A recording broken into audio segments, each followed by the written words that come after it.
Perkenalkan, nama saya Mira Amelia dari SMK FPPIB Cirebon, kelas 11 perawat. Di sini saya akan berceramah tentang jina. Assalamualaikum warahmatullahi wabarakatuh. Wa nusolli wa nusalim ala khairin an'ami sayyidina Muhammadin wa ala alihi wa sahbihi azmain. Amma ba'du. Para hadirin rahmatullah, alhamdulillah, dalam kesempatan ini, izinkan saya mengulas sedikit tentang bahaya jina pada generasi muda, yakni para remaja yang pikirannya masih labil. Kita pasti setuju jika kondisi moral generasi muda bangsa ini semakin hari kian merosot. Banyak sekali remaja yang terjerumus ke dalam pergaulan bebas, sehingga dosa zina pun tak dapat dihindarkan. Kemajuan zaman di masa sekarang justru bagaikan buah si malakama. Tontonan pornografi, cerita pornografi bisa diakses setiap kalangan, bahkan oleh anak di bawah umur. Hal ini justru bisa menyebabkan perbuatan zina semakin merebak.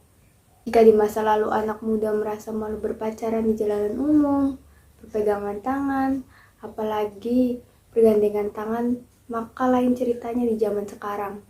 Para remaja dengan bangga saling mengumbar kemesraan dan zina pun tak terelakkan. Para remaja di zaman sekarang bahkan sudah tidak malu saling berciuman di muka umum, seolah-olah hubungan seperti itu yang biasa. Padahal dalam ajaran agama Islam jelas dilarang. Bahkan sesuatu yang mendekati zina saja sudah tidak boleh kita dekati. Allah Subhanahu wa Ta'ala berfirman dalam surat Al-Isra ayat 32 berbunyi, "Wala taqrabuz zina innahu kana fahishatan wa sa'a sabila." Artinya, dan janganlah kamu mendekati zina. Sesungguhnya, zina adalah suatu perbuatan yang keji dan suatu jalan yang buruk. Quran Surat Al-Isra ayat 32. Hadis tentang zina dan aturan hukumnya dari Ubadah bin Samit R.A. Rasulullah SAW bersabda, "Labak robbana labik rojaldu urab tawanafju sannata washi bijait ummata wajrima." Artinya, perawan dengan perjaka jika zina, maka dicambuk 100 kali dan diasingkan selama setahun. Duda dengan janda, jika berzina, maka dicambuk 100 kali dan dirajam. Hadis riwayat Muslim. Di sini jelas sekali, dekat saja tidak boleh, apalagi melakukannya. Namun lihatlah fenomena dan faktor di lapangan. Banyak sekali remaja yang terpaksa menikah muda dikarenakan hamil di luar nikah. Banyaknya zina ternyata adanya. Para remaja yang pikirannya belum matang harus melahirkan dan mengurus anak.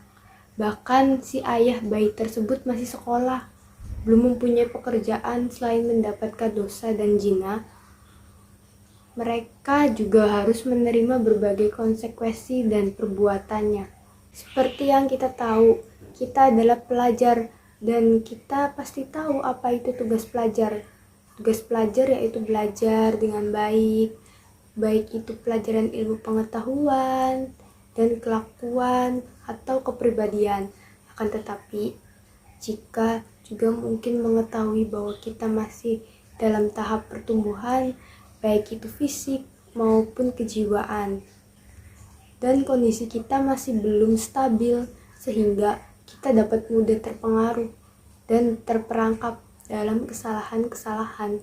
Kelemahan para pelajar kebanyakan pada apa-apa yang berhubungan dengan lawan jenis, baik itu pacaran, pertemanan yang berlebihan, atau adanya etika antara lawan jenis. Berikut saya juga memberikan tips cara menghindari zina yang efektif. Yang pertama, memperbaiki keimanan dan ketakwaan. Kedua, memperbanyak istighfar dan bertaubat nasuha.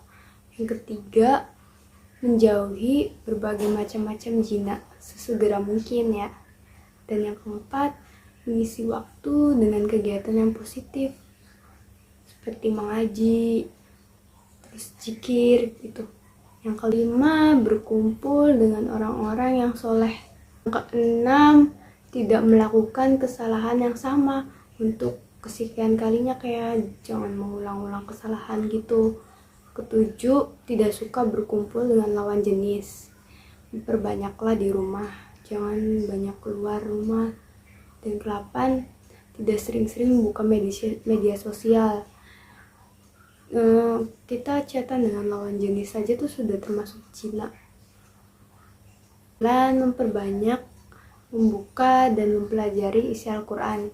Dan yang terakhir, 10, senantiasa meminta perlindungan kepada Allah Subhanahu wa Ta'ala, koma dan komitmen. Bapak, Ibu, Kakak, Adik sekalian yang terhormat, yuk mulai sekarang kita perkuat fondasi pertahanan anak-anak, adik-adik, dan diri kita dengan pendidikan agama, moral, dan pendidikan karakter. Selalu awasi mereka dan berikan pengertian tanpa mengekangnya. Jadikan tempat curhat mereka. Ingatkan selalu agar tak terperosot ke dalam lembah hitam, terlibat dalam pergaulan bebas ataupun kenakalan remaja lainnya, sehingga terhindar dari zina dan mara bahaya. Hanya itulah yang bisa saya sampaikan mengenai bahaya zina. Semoga kita dan keturunan kita terhindar dari dosa satu ini. Semoga Allah senantiasa melindungi kita semua. Mohon maaf jika ada perkataan saya yang kurang berkenan atau ada kehilafan yang tidak disengaja. Wassalamualaikum warahmatullahi wabarakatuh.